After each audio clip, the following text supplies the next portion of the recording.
کہف کا پہلا رکوع اور 15ویں پارے کا 13واں رکوع۔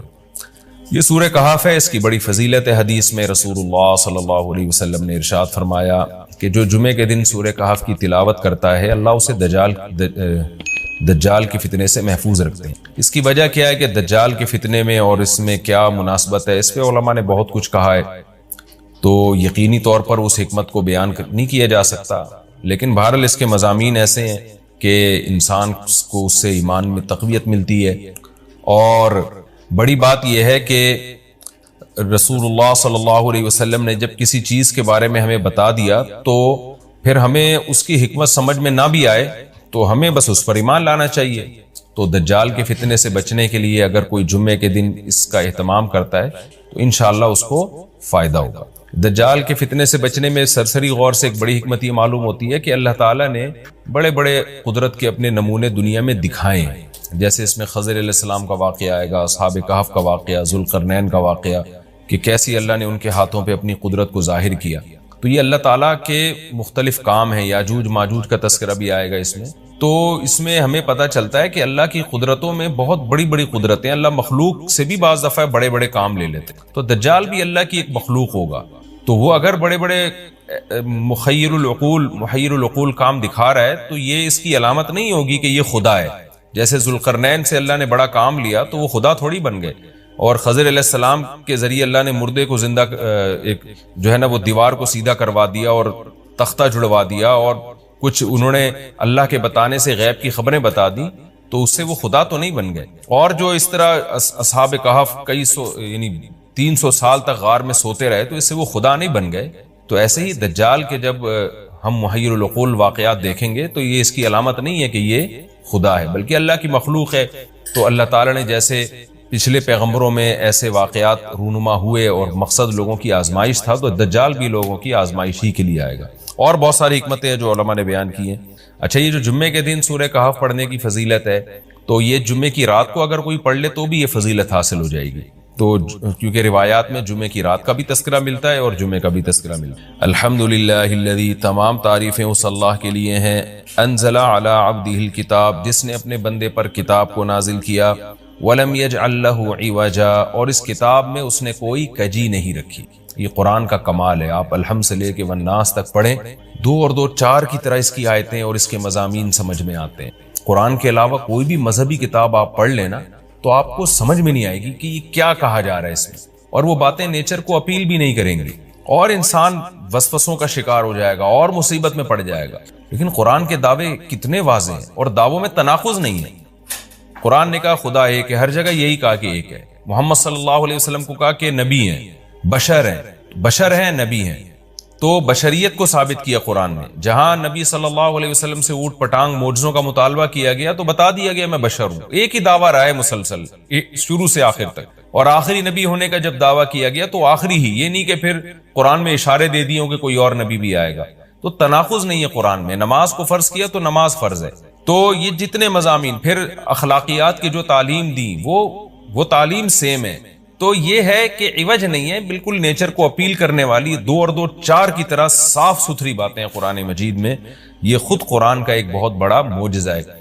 آپ کبھی بھی کسی جھوٹے آدمی کو جب سنیں گے نا، اس کی باتوں میں ٹکراؤ بہت ہو۔ میں ایک دفعہ تحقیق کر رہا تھا، یہ منکرین حدیث جو ہیں جنہوں نے کہا دعویٰ کیا کہ حدیث حجت نہیں ہے، تو ہمارے شیخ حضرت مفتی رشید احمد صاحب رحمہ اللہ تعالی نے اصل الفتاوی کی 2 جلد میں ان کے خلاف بہت کچھ لکھا ہے۔ تو اس میں ایک بڑی دلچسپ بات یہ تھی کہ جب یہ منکرین حدیث کا جو بانی ہے نا، پرویز نام تھا اس کا، پورا نام اس وقت ذہن میں نہیں ہے، تو اس کی کتابوں سے حضرت نے تناقض نکالا۔ مفتی رشید احمد صاحب رحمۃ اللہ علیہ نے تناقض کیا نکالا؟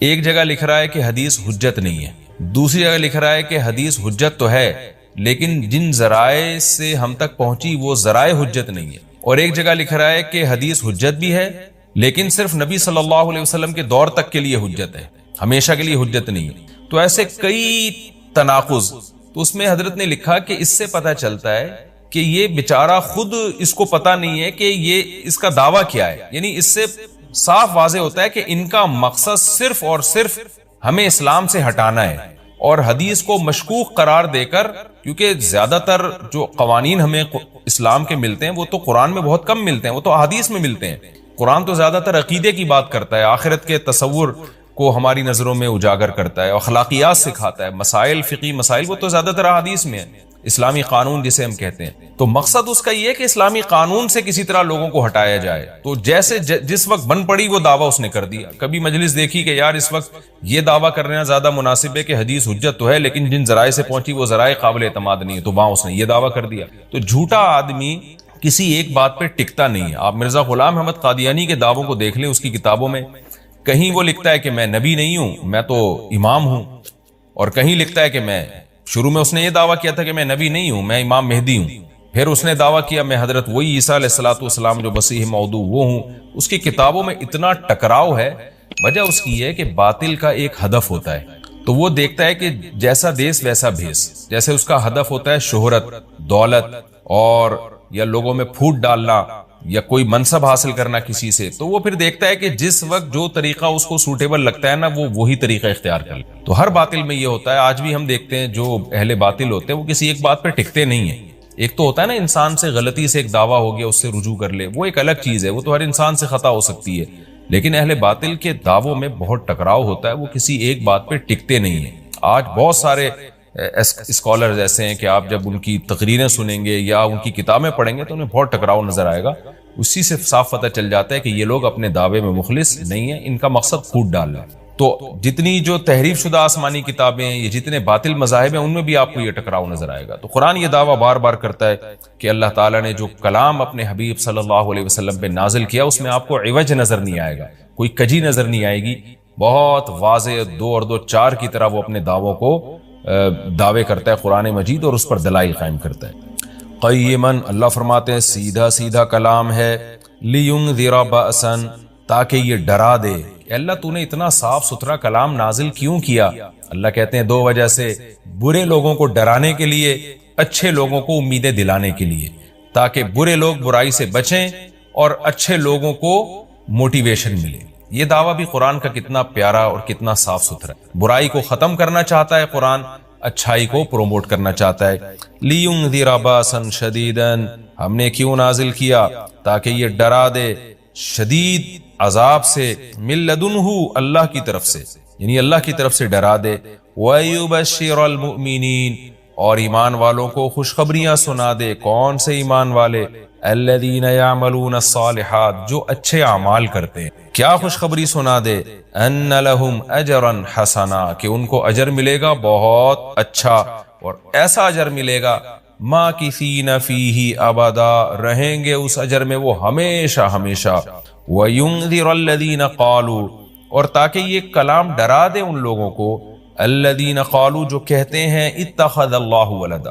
اللہ نے ڈرانے کا ذکر 2 دفعہ کیا، اس لیے کہ ایک تو عام لوگ جو برے ہوتے ہیں ان کو ڈرا دے، اور مشرکین میں خاص طور پر یہ برائی تھی کہ یہود و نصارہ کی باتوں میں آ کے اللہ کے لیے اولاد ٹھہرا لیا کرتے تھے، وہ فرشتوں کو بیٹیاں کہہ دیا، یا عیسائیوں کی باتوں میں آ کے اللہ کے لیے اولاد ٹھہرا دی۔ تو اس لیے اللہ نے خاص طور پر ان مشرکین اور ان کافروں کا ذکر کیا جو نبی صلی اللہ علیہ وسلم کے دور میں اللہ کے لیے اولاد ٹھہراتے تھے، کہ ان کو بھی ڈرا دیا جائے۔ وَيُنذِرَ الَّذِينَ قَالُوا، اور ڈرا دے ان لوگوں کو جو کہتے ہیں اتخذ اللہ ولدا، کہ اللہ نے ٹھہرا لی ہے اولاد۔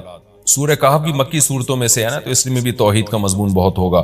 مَا لَهُم بِهِ مِنْ عِلْمٍ، نہیں ہے ان کے لیے اس دعوے پر کوئی دلیل، وَلَا لِآبَائِهِمْ، اور نہ ان کے باپ دادا کے پاس کوئی دلیل تھی۔ یہ اکثر کہتے تھے نا بھائی ٹھیک ہے ہمارے پاس دلیل نہیں ہے لیکن ہم اپنے باپ دادا کو فالو کرتے ہیں، تو اللہ کہتے ہیں تمہارے باپ دادا کے پاس کون سے اس دعوے کی کوئی دلیل تھی؟ اور یہ جملہ ہلکا نہیں ہے، کبرت کلمۃ، بہت بڑا ہے یہ کلمے کے اعتبار سے، ایسا کلمہ جو ان کی منہ سے نکلتا ہے، منہ سے نکلنے والا کلمہ یہ بہت بڑا کلمہ ہے، بہت بھاری ہے زمین اور آسمان پر، کہ اللہ کے لیے اولاد ٹھہرا دی۔ ان یقولون الا کذبا، نہیں بولتے یہ لوگ مگر نرا جھوٹ بولتے ہیں یہ۔ فلعلک باخع نفسک علی آثارہم، اللہ تعالیٰ اپنے حبیب صلی اللہ علیہ وسلم کو تسلی دے رہے ہیں کہ اتنا سری جھوٹ بولتے ہیں اور آپ کی دعوت اتنی واضح ہے پھر بھی ایمان نہیں لاتے، تو اے نبی کہیں ایسا نہ ہو کہ آپ غم میں اپنی جان ہی نہ ہلاک کر بیٹھیں، کیونکہ رسول اللہ صلی اللہ علیہ وسلم کا دل بہت گھٹتا تھا کہ اتنی واضح بات میں کر رہا ہوں، اتنا میرے دعوے میں اتنی کلیئرٹی ہے اس کے باوجود یہ مانتے کیوں نہیں ہیں؟ تو غم سے آپ کا سینہ گھٹتا تھا، تو اللہ نے آپ کو بتایا کہ یہ آپ کی حالت یہ ہو گئی ہے شاید کہ آپ اپنی جان ہی ہلاک کر بیٹھیں۔ دیکھیں اللہ کا شاید یہ ہماری زبان میں اللہ ہم سے بات کرتے ہیں نا، ورنہ اللہ کے لیے تو شاید نہیں، اللہ کے لیے جو چیز ہوتی ہے یقینی ہوتی ہے۔ تو یہاں شاید کا مطلب کیا ہوگا کہ کوئی بھی دیکھنے والا آپ کی کنڈیشن کو دیکھے نا اس وقت، تو وہ کہے گا کہ آپ کی موت نہ واقع ہو جائے، اتنا غم ہے آپ کو۔ تو مقصد ہے غم کی شدت کو بیان کرنا۔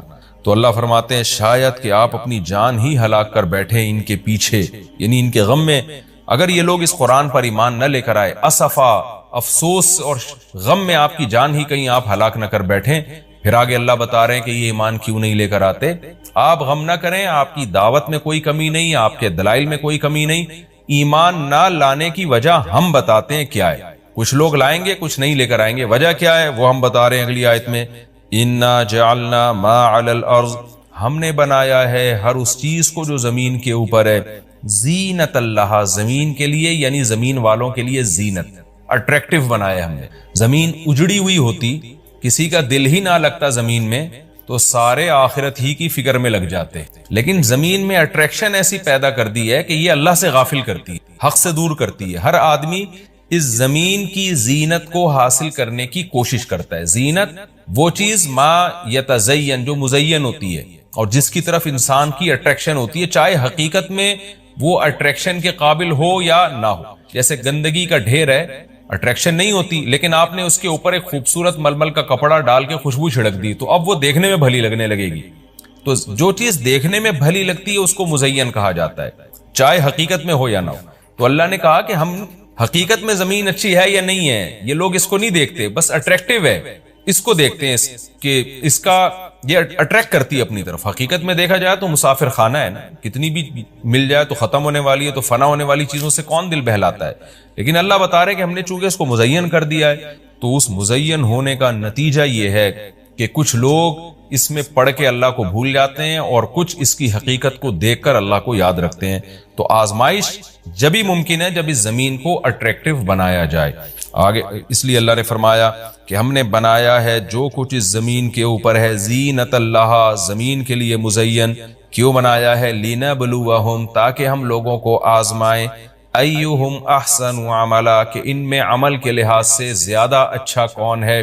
اگر زمین کو مزین نہ بنایا جاتا تو سارے عمل کے لحاظ سے بہت اچھے ہو جاتے، کیونکہ قربانی نہ دینی پڑتی۔ اب اس مزین زمین کی بہت سی چیزوں کو چھوڑنا پڑتا ہے، نماز کے وقت دکان چھوڑنی پڑتی ہے، اور صدقات و خیرات کے وقت مال کی قربانی دینی پڑتی ہے، اور جو شریعت کے جتنے بھی احکام ہیں تو جاہ کی قربانی دینی پڑتی ہے، منصب کی قربانی دینی پڑتی ہے۔ تو اللہ کہتے ہیں ہم نے چونکہ مزین بنا دیا تاکہ ہم لوگوں کو آزمائیں۔ تو ظاہر ہے جب آزمائش ہوتی ہے تو اے نبی کچھ لوگ کامیاب ہوتے ہیں اور کچھ لوگ ناکام ہوتے ہیں۔ تو آپ چاہتے ہیں کہ ساری دنیا ایمان لے آئے، سارے نیک بن جائیں، یہ آپ کی چاہت پوری نہیں ہو سکتی، کیونکہ امتحان میں 100% لوگ کامیاب عام طور پر نہیں ہوا کرتے۔ وَإِنَّا لَجَاعِلُونَ مَا عَلَيْهَا صَعِيدًا جُرُزًا، اور یاد رکھو جو کچھ زمین کے اوپر ہے ہم اس کو بنانے والے چٹیل میدان۔ یعنی اللہ نے جب یہ کہا نا کہ زمین کے اوپر کی چیزوں کو ہم نے مزین کر دیا، تو آگے نافرمانوں کو ایک دھمکی بھی دے دی کہ تم جو اس میں پڑھ کر ایمان سے اور نیک عمل سے غافل ہو رہے ہو کہ بھئی اتنی اٹریکشن ہے، تو اس کا ایک دوسرا پہلو بھی ہے۔ وہ پہلو کیا ہے؟ چٹیل میدان بن جائے گی، سب تباہ و برباد ہو جائے گا۔ یعنی ایگزامینیشن ہال میں جب جو نعمتیں آپ کو دی جاتی ہیں وہ ہمیشہ کے لیے تھوڑی دی جاتی ہیں، وہ تو اس وقت تک کے لیے دی جاتی ہیں جب تک امتحان چل رہا ہے، اس کے بعد وہ لے لی جاتی ہیں واپس۔ تو اسی طرح اللہ اس زمین کو ختم کر دیں گے، اور تب پوری ترقی جو انسان کی جتنی بھی ترقی ہے زمین میں اور کائنات میں، ساری زمین بوس ہو کے ختم ہو جائے گی، اور اللہ تعالیٰ جس مقصد کے لیے انسان کو پیدا کیا گیا اس مقصد کے بارے میں انسان سے سوال کریں گے۔ ام حسبت ان اصحاب الکہف والرقیم، قرآن نے یہ کچھ تمہید بیان کی کہ یہ دنیا آزمائش کے لیے اور سب کچھ ختم ہو جائے گا، جو قرآن کا اصل مقصود ہے۔ اب قرآن ایک واقعے کی طرف آتا ہے۔ مشرکین مکہ یہود و نصارہ سے بہت سی چیزیں سنا کرتے تھے، اور یہود آ کے ان کو چپ کے گائیڈ کرتے تھے کہ جس نے نبوت کا دعویٰ کیا ہے نا تم ان سے یہ سوال پوچھو، تم ان سے یہ سوال پوچھو۔ پھر یہود دیکھتے تھے کہ ہماری تورات کے مطابق جواب ملتا ہے کہ نہیں ملتا، تو ان کا یعنی خیال یہ تھا کہ محمد صلی اللہ علیہ وسلم جواب نہیں دے پائیں گے تو ہم بتائیں گے دیکھو ہماری تورات میں تو یہ لکھا ہے، اگر یہ اللہ کے نبی ہیں تو یہ یہ تو ہر آسمانی کتاب یہ واقعہ بیان کرتی ہے، تو قرآن کیوں بیان نہیں کر رہا؟ تو یہودیوں نے آ کے مشرکین مکہ سے کہا، مشرکین مکہ نے نبی صلی اللہ علیہ وسلم سے سوال پوچھا. ان میں 3 سوال تھے. ایک روح سے متعلق جس کا سورہ بنی اسرائیل میں جواب دے دیا گیا، ایک حضرت ذوالقرنین سے متعلق کہ وہ کون سا بادشاہ تھا جس نے پوری دنیا پہ حکومت کی ہے، ان کا تذکرہ اللہ نے قرآن میں بیان کیا، اور ایک اصحاب کہف کے بارے میں. تو اب قرآن ان کے واقعے کو بیان کر رہا ہے. ام حسبت ان اصحاب الکہف والرقیم کانوا من آیاتنا عجبا. اے نبی آپ یہ سمجھتے ہیں کہ اصحاب کہف اور جبل والے پہاڑ والے لوگ، غار اور پہاڑ والے لوگ کیا ہماری نشانیوں میں سے بڑی عجیب نشانی تھے؟ کیا آپ یہ سمجھتے ہیں؟ یعنی یا تو اس کا جواب یہ کہ واقعی یہ نشانی تھے، یا یہ کہ یہ اتنی بڑی نشانی نہیں تھے جتنی بڑی اس کائنات کو بنا دینا بڑی نشانی ہے. اذ اول فتیتو، اللہ نے اس واقعے کو بیان کیا. اس وقت کو یاد کرو جب چند نوجوانوں نے ٹھکانہ پکڑا الی الکہف، ایک بڑے غار کی طرف. فقالوا، پھر کہنے لگے. اب دیکھیں قرآن جب واقعہ بیان کرتا ہے نا تو سوال تو مشرکین نے اصحاب کہف کا پوچھا تھا، بتا دیا جاتا وہی ایک زمانے میں اصحاب کہف تھے جو مشرک بادشاہ تھا جس کے ظلم سے تنگ آ کے وہ علاقہ چھوڑ کے چلے گئے اور 300 سال غار میں رہے، اور پھر 300 سال کے بعد واپس آئے اور لوگوں نے پھر بڑی عقیدت کی، محبت کی، بس اتنا کافی تھا. لیکن قرآن واقعہ اس انداز سے بیان کرتا ہے کہ اس میں اسباق ملنا شروع ہو جائے، ہمیں اس میں اسباق ملنا شروع ہو جائیں. اب دیکھیں شروع کیسے کیا جا رہا ہے. کیا تم یہ سمجھتے ہو کہ اصحاب کہف کا واقعہ کوئی عجیب واقعہ ہے؟ یعنی اللہ کے لیے تو کوئی عجیب نہیں ہے. یعنی انسانوں پر گویا اللہ تعجب کر رہے ہیں کہ اس واقعے کو تم عجیب سمجھ رہے ہو، اور اس سے بڑے عجیب عجیب کام جو ہم نے کر دیے، پانی کے قطرے سے انسان کو بنا دیا اور اتنا بڑا نظام بنا دیا ہم نے کائنات کا، اس کو عجیب نہیں سمجھ رہے. تو یہ انسان کی بھی عقل ہے نا کہ ایک واقعہ عجیب و غریب ہو جائے تو اس پہ حیران ہو رہا ہوتا ہے، اور وہ پوری کائنات بن گئی اور انسان کا پانی سے وجود میں آ جانا، چونکہ یہ ہم اس کے عادی ہو چکے ہیں یہ منظر دیکھنے کے، تو یہ ہمارے نظر میں عجیب نہیں رہا، ورنہ حقیقت میں تو اس سے زیادہ عجیب کام اللہ کر چکا ہے. تو ایک تو سبق اللہ نے ہمیں یہ بتایا اس واقعے میں کہ یہ واقعہ اتنا عجیب نہیں جتنا اللہ کے دوسرے کام زیادہ عجیب ہیں. تو قرآن واقعہ بیان کرتا ہے اس انداز سے تاکہ ہمیں اس سے اسباق ملے. اذا والفتیۃ الی الکہف، نوجوانوں نے غار میں پناہ لی. فقالوا ربنا، اور کیا کہنے لگے، اے ہمارے رب، آتنا من لدنک رحمہ، تو دے ہمیں اپنی طرف سے رحمت، اور ہیئ لنا من امرنا رشدا، ہمارے معاملے میں کوئی رشد کا انتظام کر دے، یعنی درستگی کا انتظام کر دے. اس میں کیا سبق ملتا ہے کہ جو مشرک بادشاہ تھا، کافر بادشاہ تھا، چند نوجوان اسلام لے کر آئے، اللہ کے برحق دین کو قبول کیا. ان کو یہ یقین تھا کہ ہم اس علاقے میں رہ کر اپنے دین اور مذہب پہ قائم نہیں رہ سکتے، لہذا انہوں نے ارادہ کیا ہم ہجرت کرتے ہیں. تو اب ہجرت کر کے جائیں کہاں؟ تو اللہ سے دعائیں مانگ رہے ہیں. اس سے کیا پتہ چلتا ہے کہ جب آپ کے لیے کسی علاقے میں رہ کر دین پر چلنا ناممکن ہو تو آپ پر لازم ہے کہ آپ اس علاقے کو چھوڑیں. ایک بات. نمبر 2، چھوڑ کر آپ اللہ پہ اعتماد اور توکل کریں کہ جس اللہ نے مجھے یہاں کھلایا وہ کہیں اور بھی کھلا سکتا ہے. نمبر 3، اللہ سے 2 قسم کی دعائیں مانگیں. نمبر 1، اے اللہ تو میرے لیے رحمت کا انتظام کر دے، یعنی اپنا رحم کر تاکہ تیری رحم کی وجہ سے ہمارے لیے معاملات آسان ہو جائیں. نمبر 2، تو ہمیں گائیڈ کر، ہیئ لنا من امرنا رشدا کا مطلب سیدھا راہ دکھا، ہمیں بتا کہ ہم نے جانا کہاں ہے، کس ملک میں اسٹے کرنا ہے، سفر کیسے کرنا ہے. یہ بالکل ایسے ہی ہے جیسے موسیٰ علیہ السلام سے غلطی سے قتل ہو گیا، تو اب مدین سے جب نکلنا تھا، مصر سے جب نکلنا تھا تو راستہ معلوم نہیں تھا، تو وہاں بھی اللہ تعالیٰ سے موسیٰ علیہ السلام نے دعا مانگی کہ وَلَمَّا تَوَجَّهَ تِلْقَاءَ مَدْيَنَ قَالَ عَسَىٰ رَبِّي أَن يَهْدِيَنِي سَوَاءَ السَّبِيلِ، مجھے امید ہے میرے رب مجھے سیدھا راستہ دکھائے گا. تو جب انسان کو راستے معلوم نہ ہو، گائیڈنس نہ مل رہی ہو کہ جانا کہاں ہے، کہاں اسٹے کرنا ہے، تو ایسے موقع پہ اللہ سے سیدھے راستے کی دعا مانگنی چاہیے. تو یہاں بھی انہوں نے دعا مانگی کہ اللہ تو ہمارے لیے رحمت کا انتظام کر دے اور ہمارے لیے ہمیں گائیڈ کر دے کہ ہم نے جانا کہاں ہے، کہاں اسٹے کرنا ہے. تو قرآن کہتا ہے ہم نے ان کی دعا کو قبول کی. فَضَرَبْنَا عَلَىٰ آذَانِهِمْ، رحمت کا انتظام کیسے ہوا کہ ہم نے غار کے اندر گئے، ان کے کتے کو ساتھ لے کر غار کے اندر گئے، اور وہاں انہوں نے کہا کہ فی الحال ہم یہاں لوگوں سے چھپ جائیں، کسی طریقے سے پناہ میں آ جائیں، پھر دیکھیں گے جی اٹھ کے ہم نے جانا کہاں ہے. تو قتل کے خوف سے نکلیں اور غار میں جا کے آرام کیا. تو اللہ کہتے ہیں ہم نے ان کے کانوں پہ پردہ ڈال دیا، سلا دیا گہری نیند. سنین عددا، کئی سال تک. ثم بعثناہم، پھر ہم نے ان کو جگایا. لنعلم ای الحزبین، تاکہ ہم دیکھیں، جس کا نتیجہ یہ نکلا کہ ہم یہ دیکھنا چاہتے تھے ان دونوں میں سے کون سا فریق ایسا ہے احصا لما لبثوا امدا، جو مدت کے اعتبار سے زیادہ کاؤنٹ کرنے والا ہے اس مدت کو، لما لبثوا جس مدت تک یہ لوگ ٹھہرے. یعنی اللہ تعالیٰ بھی گویا ان کو دیکھ کے خوش ہو رہے ہیں کہ دیکھیں ان کے آپس میں تبصرے کیا ہوتے ہیں، کیونکہ کسی کے ساتھ ایسا کبھی نہیں ہوا. تو اب جب یہ اٹھیں گے تو اللہ کی گویا کہ اللہ تعالیٰ بھی ان کی بات کو دیکھ کرنا ایک خوش ہو رہے ہیں ان کو دیکھ کے کہ دیکھو میں یہ باتیں آپس میں کیا کرتے ہیں. تو کسی نے کیا کہا، کسی نے کیا کہا، یہ سارا تذکرہ آگے آئے گا. یہ واقعہ آگے بھی چلے گا اور انشاءاللہ اس کی تفصیل اگلے رکوع میں زیادہ آئے گی. ہمارا یہ رکوع الحمدللہ کمپلیٹ ہو گیا اور وقت بھی تقریباً کمپلیٹ ہی ہونے والا ہے ہمارا. تو پچھلے رکوع میں اللہ تعالیٰ نے اصحاب کہف کے واقعے کی تمہید بیان کی تھی، مختصر بیان کیا تھا، اب اس کی تفصیل بیان ہو رہی ہے. نحن نقص علیک نبأہم بالحق، اے نبی ہم آپ کو بیان کرتے ہیں ان کا واقعہ حق کے ساتھ. حق کے ساتھ کا اس لیے بیان کیا گیا، حق کا لفظ اس لیے بڑھایا گیا کہ ایک تاریخی واقعہ تھا، اور آپ کو پتہ ہے جب تاریخی واقعہ لوگ نقل کرتے ہیں تو بہت کچھ اس میں کمی بیشی کر دیتے ہیں، کچھ اپنی طرف سے اضافے کر دیتے ہیں، کچھ اپنی طرف سے کمیاں کر دیتے ہیں. تو واقعہ کی جو اصل بات ہے وہ تو درست ہوتی ہے، لیکن اس میں جو ایڈیشن ہوتی ہے وہ غلط ہوتی ہے. تو اس لیے قرآن کہہ رہے ہے کہ آپ لوگوں کو مت دیکھیں، ہم آپ کو ٹھیک بیان کرتے ہیں. جتنا قرآن بیان کرے گا وہ 100% مستند ہوگا، باقی جو لوگوں میں مشہور ہے ان میں کچھ صحیح ہوں گی، کچھ باتیں غلط ہوں گی. اس لیے اللہ نے فرمایا کہ ہم ٹھیک طور پر آپ کے سامنے بیان کرتے ہیں. وہ واقعہ کیا ہے؟ انہم فتیۃ آمنوا بربہم، یہ چند نوجوان تھے. چند کا ترجمہ میں نے کیوں کیا، بار بار بتاتا ہوں کہ یہ جو تنوین ہے نا، تنوین اس کا مطلب ہے چند، اور ویسے بھی فتیۃ یہ جمع قلت ہے. افعل، افعال، فعلۃ، افعلۃ، یہ چار اوزان وزن عربی میں جمع قلت کے لیے استعمال ہوتے ہیں. تو جو بھی اس وزن پر ہوگا، جیسے فتیۃ فعلۃ کے وزن پر ہے، تو انہم فتیۃ یہ چند نوجوان تھے، آمنوا بربہم جو اپنے رب پر ایمان لے آئے.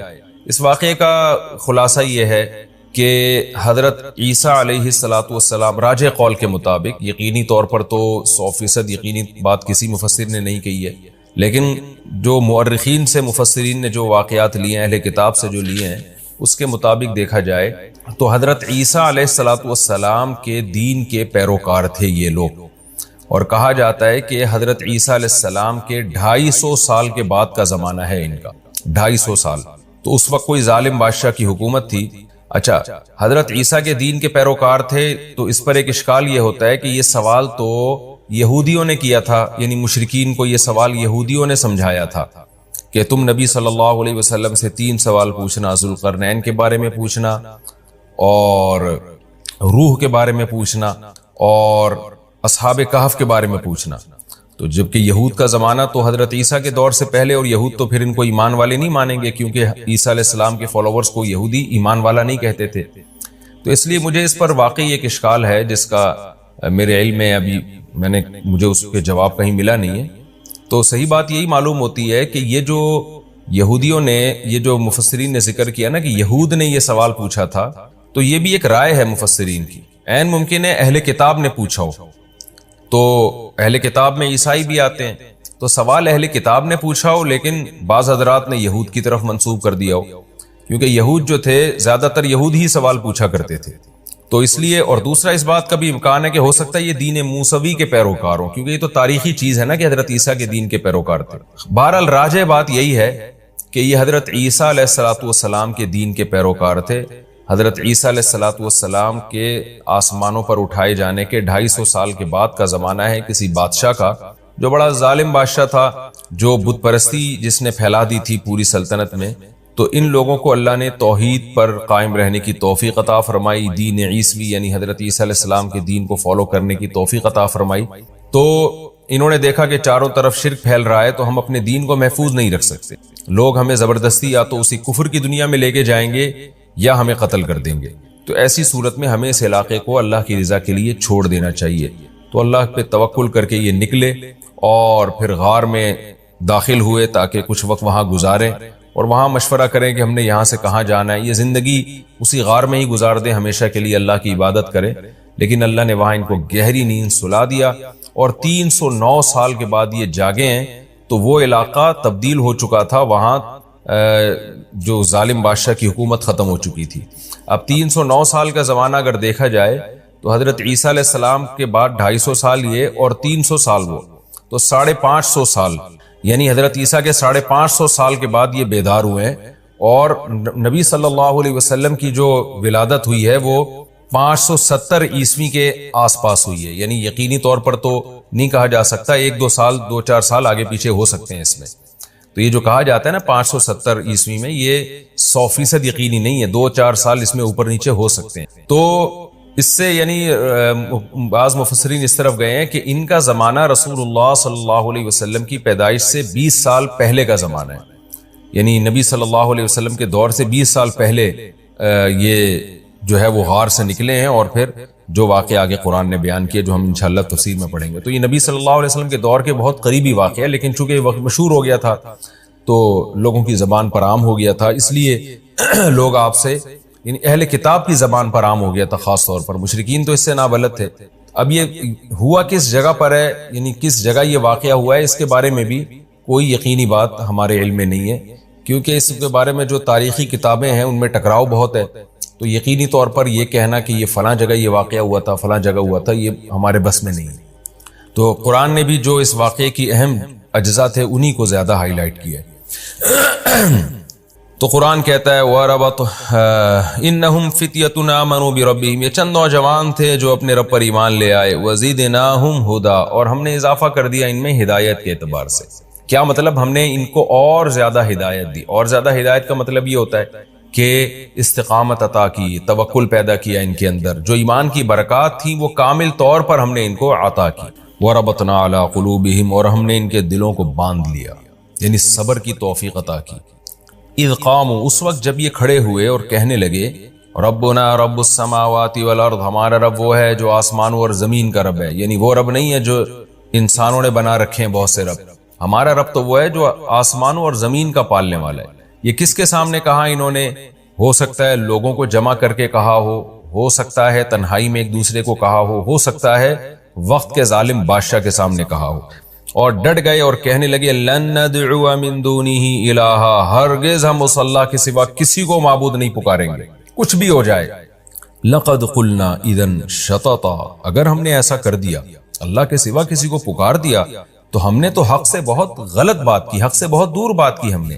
یہ کیسے ہو سکتا ہے کہ یہ انسانوں کے ہاتھوں کے تراشے ہوئے بت یہ خدا کے شریک بن جائیں؟ یہ کیسے ہو سکتا ہے؟ ہم تو بہت ہی غلط بات کرنے والے ہو جائیں گے اگر ہم اللہ کے سوا کسی کو پکاریں۔ لہذا ہم اس قوم کو اور اکثریت کو یا بادشاہ کے دین کو نہیں دیکھیں گے، ہم وہ دیکھیں گے جو حق ہے۔ ہؤلاء قومنا، یہ جو ہماری قوم ہے، اتخذوا من دونہ آلہہ، انہوں نے اللہ کو چھوڑ کر بہت سے معبود بنا لیے۔ آلہہ کا بھی الہ کی جمع ہے نا، افعلتن کے وزن پر، الہتن تھا اصل میں، تو یہ جمع قلت ہے، چند معبود تراشے ہوئے انہوں نے۔ لولا یاتون علیہم بسلطان بین، ہماری اس قوم سے ڈیبیٹ ہو رہی ہے، یہ بار بار اپنے باپ دادوں کے حوالے دے رہے ہیں کہ ہمارے ابا ایسے کرتے تھے، ہمارے دادا ایسے کرتے تھے۔ سوال پیدا ہوتا ہے لولا یاتون علیہم بسلطان بین، یہ بہت بڑی واضح دلیل کیوں نہیں لے کر آتے؟ یہ بہت بڑی دلیل کی بات اس لیے کی کہ کسی کو خدا بنانے کے لیے چھوٹی دلیل بھی کافی نہیں ہے، بالکل واضح سلطان بین جب تک نہیں ہوگی اس وقت تک ہم کسی کو اپنا خدا اور رب تھوڑی تسلیم کر لیں گے۔ اس کی مثال ایسے ہے جیسے آپ جو ہے بچھڑ گئے بچپن میں اپنے باپ سے، اور جب بڑے ہوئے تو آپ کو اپنے باپ کی تلاش ہے، کسی نے کہا کہ یہ آپ کے والد ہیں اور چند علامتیں بھی بتا دیں، تو آپ نہیں مانو گے اتنی جلدی، آپ کہو گے بھائی میں کسی کو اپنا باپ اس وقت مانوں گا جب تک میرے سامنے 2 اور 2 4 کی طرح واضح نہیں ہو جائے گا۔ کنفیوژن میں یہ کام نہیں ہوتا، تو چھوٹی موٹی علامتوں سے یا قرائن سے نہیں، مجھے واضح دلیل چاہیے، پھر میں اس کو اپنا باپ تسلیم کروں گا۔ کیونکہ کسی کو باپ مان لینا، ماں مان لینا، یہ بہت حساس معاملہ ہے، کیونکہ پھر ساری محبتیں اس کو دینی پڑتی ہیں، اس کی خدمت کرنی پڑتی ہے، اس سے دل لگانا پڑتا ہے۔ یہاں بھی ان نوجوانوں نے یہ کہا کہ خدا بنا لینا آسان نہیں ہے، ان معبودوں کے بارے میں چند وسوسے اور چند چیزیں یہ لوگ بتاتے رہتے ہیں جس کی کوئی واضح دلیل نہیں ہے، تو خدا کے خدا ہونے پر تو بہت ہی، سلطان کا مطلب بڑی دلیل اور بین کا مطلب بہت واضح دلیل ہونی چاہیے۔ لولا یاتون علیہم بسلطان بین، یہ لوگ ان کے معبود ہونے پر واضح دلیل کیوں نہیں لے کر آتے؟ فمن اظلم، اس سے بڑا ظالم کون ہوگا؟ افترا علی اللہ کذبا، جو اللہ پہ جھوٹ باندھ دے۔ یعنی قوم تو اکثریت کا ریفرنس دے رہی ہے نا، کہ تمہارے باپ، تمہارے چچے، تمہارے مامے، تمہارے سارے ریلیٹیو سب خدا کے علاوہ معبودوں کو پوچھتے ہیں تم ایک اکیلے کہاں سے آ گئے؟ تو یہ قوم کو جواب میں کیا کہہ رہے ہیں کہ اس سے بڑا ظالم کون ہوگا جو اللہ پہ جھوٹ باندھے؟ یعنی تم تو یہ کہتے ہو نا اللہ نے ان کو اختیارات دیے ہوئے ہیں، بارش برسانے کا اختیار اس کے پاس ہے، اولاد دینے کا اختیار اس کے پاس ہے، فلاں کام کا اختیار اس کے پاس، تو اس کا مطلب کہ تم اللہ پہ جھوٹ باندھ رہے ہو، جبکہ اللہ تو کہہ رہا ہے میں نے کسی کو اختیارات نہیں دیے۔ تو اس سے بڑا ظالم کون ہوگا جو اللہ پہ جھوٹ باندھے؟ یعنی جھوٹ کی مختلف انواع ہوتی ہیں کہ یہ کہ آپ اپنے باپ پہ جھوٹ باندھ دیں، ایک ماں پہ جھوٹ باندھ دیں، بھائی پہ جھوٹ باندھ دیں، دوست پہ جھوٹ باندھ دیں، حکومت پہ جھوٹ باندھ دیں۔ تو ان جھوٹ باندھنے کی نوعیتوں میں سب سے بڑا ظالم وہ ہے، سب سے بڑا جھوٹ یہ ہے کہ آپ خدا کی طرف جھوٹ کی نسبت کریں۔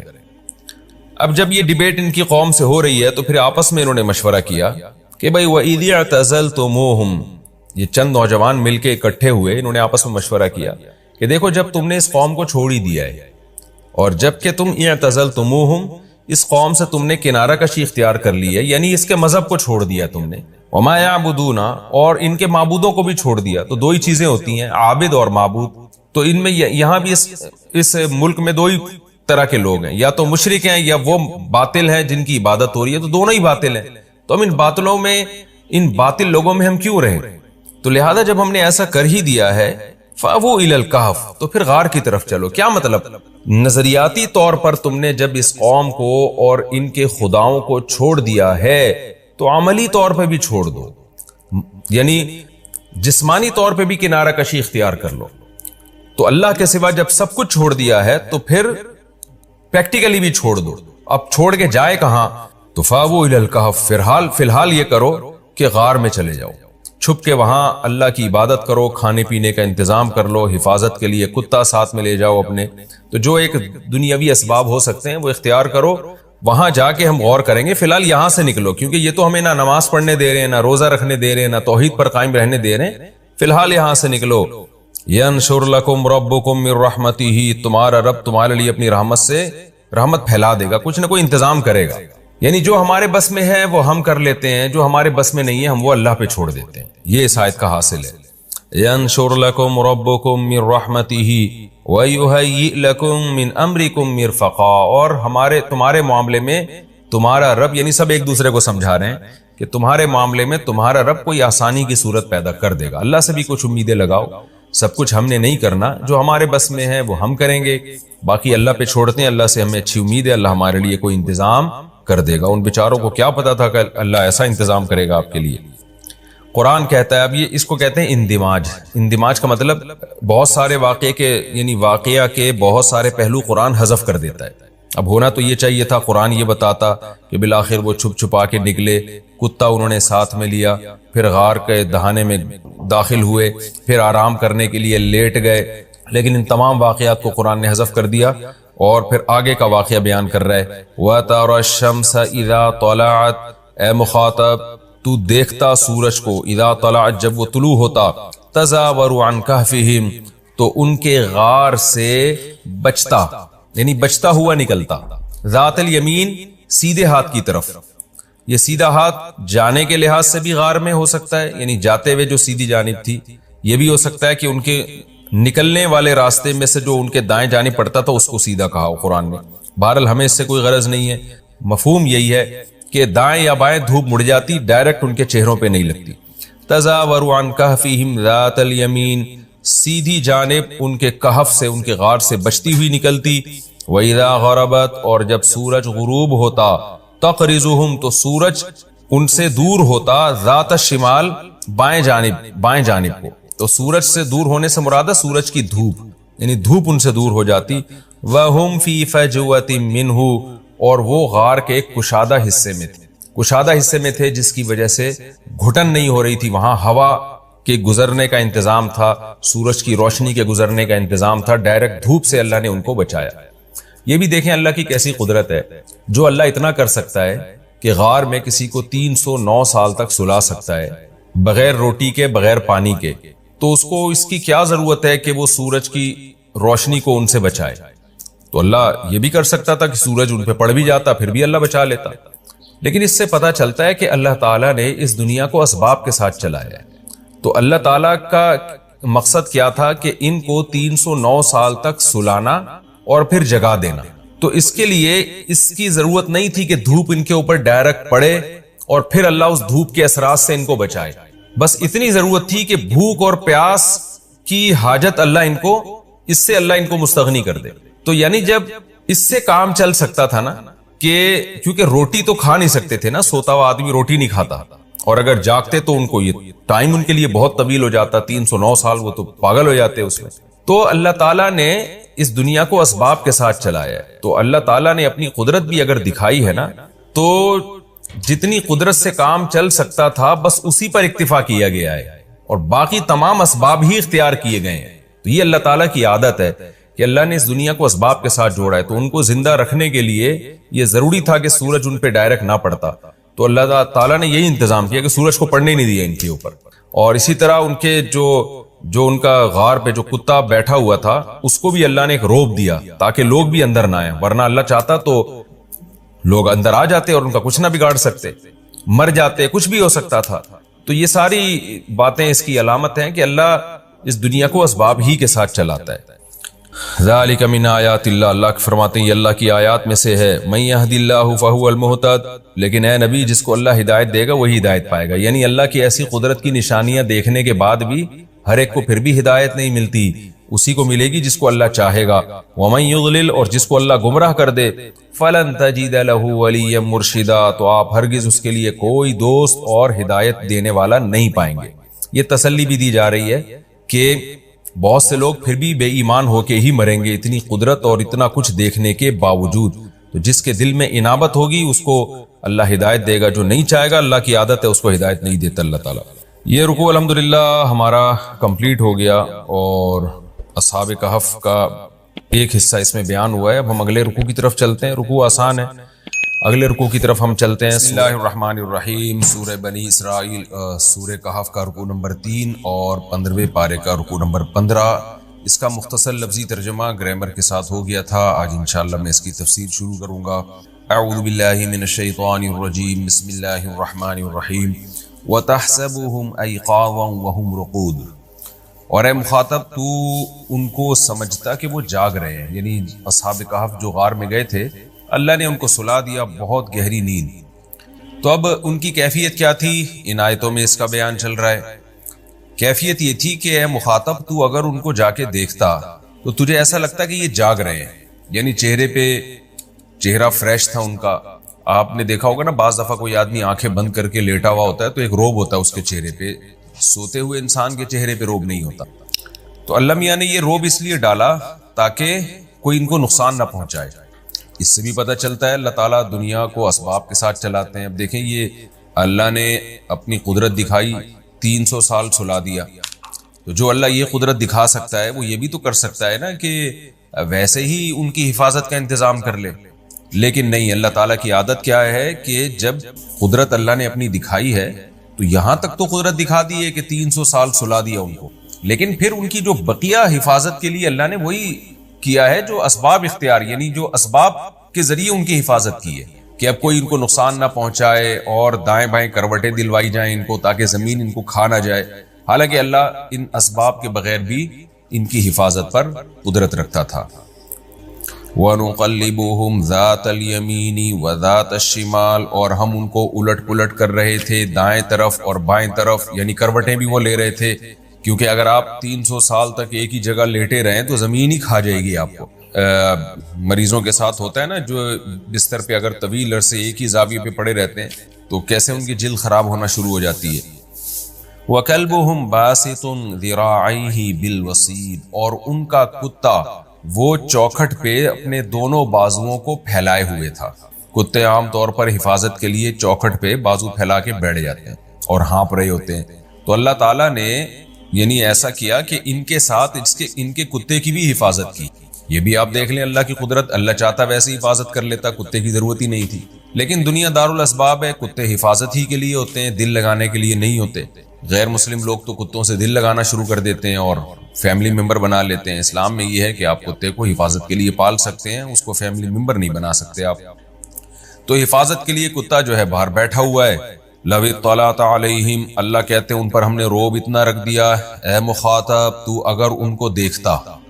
اصحاب کہف کو اس کتے سمیت تو ان کو دیکھتا، لولیت منہم فرارا، تو پیٹھ پھیرتا ان سے بھاگتے ہوئے، ایسا روب تھا ان کے اوپر، ولا ملیت منہم، اور بھر جاتا تو ان سے رعبا، روب کے اعتبار سے، یعنی تجھ میں ان کا روب بیٹھ جاتا، کچھ اللہ نے ایسی ان کی چہرے پر ہیبت طاری کر دی تھی۔ وَكَذَلِكَ بَعَثْنَاهُمْ لِيَتَسَاءَلُوا بَيْنَهُمْ، جس طرح اللہ نے ان کو سلایا، وَكَذَلِكَ، اسی طرح ہم نے ان کو اٹھایا، یعنی ان کا سلانا بھی اللہ کی قدرت اور جگانا بھی اللہ کی قدرت۔ اتنے عرصے کے بعد کوئی بچ سکتا ہی نہیں ہے کہ جاگ جائے وہ، لیکن اللہ نے ان کو زندگی بھی دی اور جگایا بھی۔ لِيَتَسَاءَلُوا بَيْنَهُمْ، لام عاقبت ہے جس کا نتیجہ یہ نکلا کہ وہ آپس میں سوال کرنے لگے کہ بھئی یہ کیا ہوا ہے۔ قال قائل منہم، ان میں سے ایک نے کہا، کم لبثتم، بتاؤ یار کتنے عرصہ سوئے ہیں۔ جب بھی آپ کی بات چیت شروع ہوتی ہے تو انسان کی عادت ہے پہلے سوال سے بات شروع کرتا ہے کہ ذرا اس پہ ہمیں ڈسکشن کرنی چاہیے کہ ہم کتنا ٹائم سوئے۔ قالوا لبثنا یوما، کہنے لگے جو دوسری پارٹی تھی اس نے کہا کہ ہم ایک دن رہے ہیں، او بعض یوم، یا دن سے بھی کچھ کم۔ اصل میں سورج کی جو گردش دیکھ کے نا ان کو اندازہ ہوا کہ بھئی پہلے ہم یہاں جب سوئے تھے تو سورج کی روشنی یہاں تھی، اب جب ہم اٹھے تو یہاں تھی، تو اس سے تو لگ رہا ہے 1-2 گھنٹہ سوئے ہیں، لیکن جو نیند سے جو ہماری تھکاوٹ دور ہوئی ہے اور ایک احساس ہوتا ہے انسان جب لمبی نیند سوتا ہے، اس سے لگ رہا ہے کہ ہم زیادہ عرصہ سوئے ہیں۔ ایسا تو نہیں سورج پورا چکر لگا کے واپس آ گیا ہو، 24 گھنٹے سے زیادہ ہم سوئے ہوں۔ اب بحث ہونے لگی، کسی نے کہا کہ نہیں بھائی ہم لوگ یا تو پورا دن سوئے ہیں، سورج پوری چکر لگا کر واپس آ چکا ہے، او بعض یوم، یا ایسا ہے کہ تھوڑا ٹائم سوئے ہیں۔ قالوا ربکم، دوسری جماعت کہنے لگی ربکم اعلم بما لبثتم، کیونکہ وہ سر نہ پکڑ کے بیٹھ گئے ہوں گے اور غور و فکر کرنے لگے ہوں گے، ہم جب یہاں تھے تو سایہ یہاں تھا، پھر یہاں آ گیا تو یہاں آنے میں تو آدھا گھنٹہ لگتا ہے، 1 گھنٹہ لگتا ہے، نیند سے لگ رہا ہے کہ 1 گھنٹہ نہیں ہم زیادہ سوئے ہیں۔ تو اب جب زیادہ سوئے ہیں تو اس کا مطلب سورج پورا چکر لگا کر واپس آیا ہے۔ تو اب ان کی سمجھ میں آ ہی نہیں رہا کہ یہ ہوا کیا ہے ہمارے ساتھ، کیونکہ 24 گھنٹے بھی کوئی نہیں سوتا، جتنا بھی آپ سوئیں سو کے تھک جاتے ہیں، 12 13 زیادہ 15 گھنٹے میں آنکھ تو کھلے گی نا۔ تو اس لیے اب انہوں نے کہا یار اس پہ دماغ لگانے کے بجائے کچھ سمجھ سے بالا تر ہے، ربکم اعلم بما لبثتم، تمہارا رب ہی خوب جانتا ہے کہ ہم کتنا عرصہ یہاں سوئے ہیں، لہذا اس بحث میں اب مت پڑو، ہمیں بھوک لگ رہی ہے، سب کے پیٹ کمر سے چپکے ہوئے ہیں، لہذا ایک کام کرو، فبعثوا احدکم بورقکم هذه، کسی ایک کو بھیجو اس سکے کے ساتھ، جو بھی اس زمانے میں رائج الوقت سکہ ہوگا، کرنسی ہوگی، اس کرنسی کے ساتھ کسی کو بھیجو مدینہ میں۔ اس سے پتہ چلتا ہے کہ کرنسیوں کا دستور بہت پرانا ہے، جو کرنسی کے ذریعے خرید و فروخت ہوتی تھی یہ بہت پرانا رواج ہے۔ اگر ہم یہ فرض کر لیتے ہیں، مان لیتے ہیں کہ یہ واقعہ نبی صلی اللہ علیہ وسلم کی پیدائش سے 20 سال پہلے کا ہے، تو پھر یہ واقعہ پرانا نہیں ہے، لیکن میں نے بتایا کوئی 100% مستند بات نہیں ہے، یہ بعض مفسرین اس طرف گئے ہیں، اور یہ بھی ممکن ہے کہ یہ واقعہ اور زیادہ پرانا ہو۔ فَلْيَنْظُرْ أَيُّهَا أَزْكَى طَعَامًا، تو چاہیے کہ وہ دیکھے، جس کو ہم سکہ دے کے بھیجیں گے اس کو چاہیے کہ دیکھے أَيُّهَا أَزْكَى طَعَامًا، کہ کھانے میں زیادہ پاکیزہ کھانا کون سا ہے، یعنی حلال کھانا کون سا ہے۔ اس کی وجہ بھی ظاہر ہے کہ غیر مسلم ریاست تھی نا، تو وہ تو پتہ نہیں کیا کیا کھا جاتے ہوں گے، خنزیر بھی کھا جاتے ہوں گے، پھر مردار بھی کھا جاتے ہوں گے، تو کہا کہ بھئی جا کے یہ تفتیش کرے، حرام نہ اٹھا کے لے آئے۔ اس سے ہمارے وہ مسلمان بھائی جو